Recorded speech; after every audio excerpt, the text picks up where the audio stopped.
Brought to you by Techno Camon 30 series.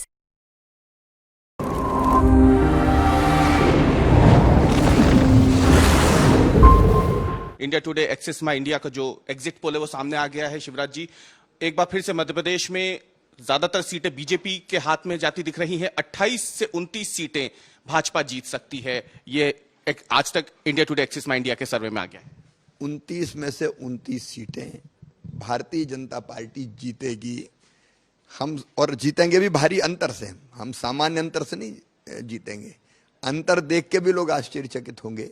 बड़े भारी अंतर से भाजपा जीत रही है। आपका भी उम्मीदवारी है, कैंडिडेचर है, तो विदिशा सीट पे भी बातें हो रही हैं, मार्जिन बहुत बड़ा होने वाला है।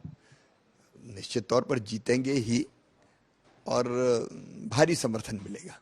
सबकी नजरें लेकिन शिवराज जी छिंदवाड़ा सीट पे भी है। नकुल नाथ वहां से सांसद भी हैं, इस बार उम्मीदवार भी हैं। आप लोग दावा कर रहे हैं 29 सीटें जीतने का। हालांकि जो सर्वे एग्जिट पोल आया है India Today Axis My India का, उसमें अभी भी एक संभावना कांग्रेस के लिए भी दिख रही है। क्या वो छिंदवाड़ा सीट ही है, आपको लग रहा है ऐसा? छिंदवाड़ा सीट भारतीय जनता पार्टी बड़े अंतर से जीतेगी।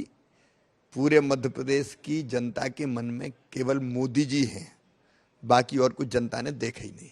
दक्षिण के राज्यों में भी कई जगहों पे अगर हम देखें तो सर्वे बता रहा है एग्जिट पोल की, वहां पे भी भाजपा जो है आती हुई दिख रही है कई राज्यों में। नहीं, मुझे पूरा विश्वास है। मैं पहले भी कहता था कि दक्षिण में भारतीय जनता पार्टी अप्रत्याशित परिणाम लेके आएगी। हम शानदार सफलता प्राप्त करने जा रहे हैं। यहां तक कि केरल और तमिलनाडु जैसे राज्यों में भी भारतीय जनता पार्टी को सफलता मिल रही है। बार बार बातें हो रही हैं कि अगर सरकार बनती है एनडीए की, शिवराज सिंह चौहान जीतते हैं तो मोदी कैबिनेट में मंत्री भी हो सकते हैं। सांसद में रहूंगा पक्का है।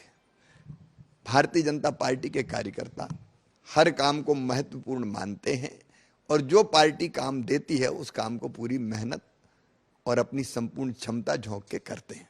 ये किससे देखते हैं आप? ये मोदी की गारंटी है जिसपे लोगों का भरोसा जताता हुआ दिख रहा है, या फिर विरोधी जो पक्ष है आप लोगों का, जो सामने खेमा है, उनमें कोई कमी आपको दिख रही है? एक गारंटी, मोदी की गारंटी। मोदी जी देश की जनता का विश्वास है और श्रद्धा के कारण लोगों ने वोट किए हैं, क्योंकि उनको विश्वास है कि विकसित भारत का जो काम मोदी जी ने प्रारंभ किया वो रुके ना और भारत विकसित भारत के रूप में न केवल आगे बढ़े बल्कि दुनिया को भी दिशा दिखाए। आज मल्लिकार्जुन खड़गे भी सामने आए हैं। एक बड़ी बैठक हुई थी इंडिया अलायंस की, उसके बाद उन्होंने कहा है कि इंडिया अलायंस अकेले जो है देश भर में 295 से ज्यादा सीटों के साथ अपनी सरकार बनाने वाली है। ये मुंगेरी लाल के सपने हैं। दिल को बहलाने को गालिब ख्याल अच्छा है, वो अच्छी तरह जानते हैं। उनको मालूम है कि कुछ नहीं होने वाला। बुरी तरह वो हार रहे हैं और बीजेपी 400 के पार जा रही है। लेकिन अब काउंटिंग में कार्यकर्ता घुस जाए, इसलिए थोड़ा बहुत तो कुछ कहना पड़ेगा और इसलिए वो थोथे दावे कर रहे हैं जिन पर उनको खुद भरोसा नहीं है। सवाल सर ये भी बार बार आ रहा है कि पहले जो आज एग्जिट पोल होने थे उसमें कांग्रेस ने पहले अपने प्रवक्ताओं को भेजने से मना कर दिया था। हालांकि आज बैठक हुई, अब उन्होंने अपने प्रवक्ता भेजे। इसको आप किस नजरिए से देखते हैं? ये कंफ्यूज लोग हैं और ऐसे कंफ्यूज लोगों को जनता सत्ता सौंपने के बारे में सोच भी नहीं सकती। अब जो इसी में विचार करे कि बोलें कि ना बोलें, उनको पता है कि बोलने के लिए कुछ है ही नहीं। बाद में नहीं बोलेंगे तो पता नहीं और क्या संदेश जाएगा, तो बोल तो लो कम से कम। जी, एक जो महत्वपूर्ण बात थी इस बार के लोकसभा चुनाव में कि भारतीय जनता पार्टी ने, आपकी पार्टी ने एक तरीके से प्रदेश में एक ऐसी मुहिम छेड़ दी थी कि कांग्रेस के तमाम नेता जो है वो छोड़ छोड़ करके भाजपा में आ रहे थे। भले सांसद रहे हो, पूर्व केंद्रीय मंत्री रहे हों, विधायक हों, पूर्व विधायक हों, महापौर हों, ये सब लोग भाजपा में आ गए थे। तो ये एक तरीके से अब देखा जाए तो क्या इसका भी एक असर पड़ा है वोटरों के बीच में, या यही संदेश भाजपा देना चाहती थी? देखिए, मुद्दा एक है, मोदी जी को प्रधानमंत्री देश और मध्य प्रदेश की जनता बनाना चाहती है।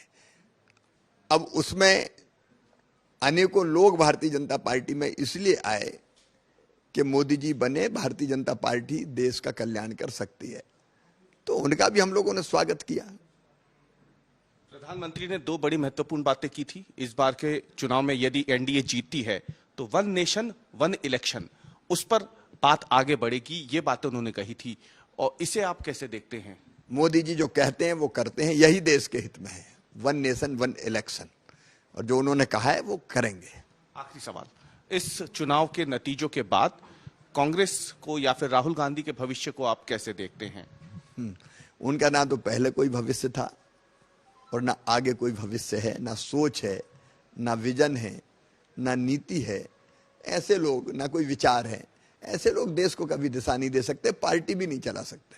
बहुत बहुत धन्यवाद हमसे बात करने के लिए। ये थे मध्य प्रदेश के पूर्व मुख्यमंत्री शिवराज सिंह चौहान, जिन्होंने आज तक इंडिया टुडे एक्सिस माई इंडिया का जो एग्जिट पोल आया है उस पर खास बातचीत की है। रवीश पाल सिंह, भोपाल।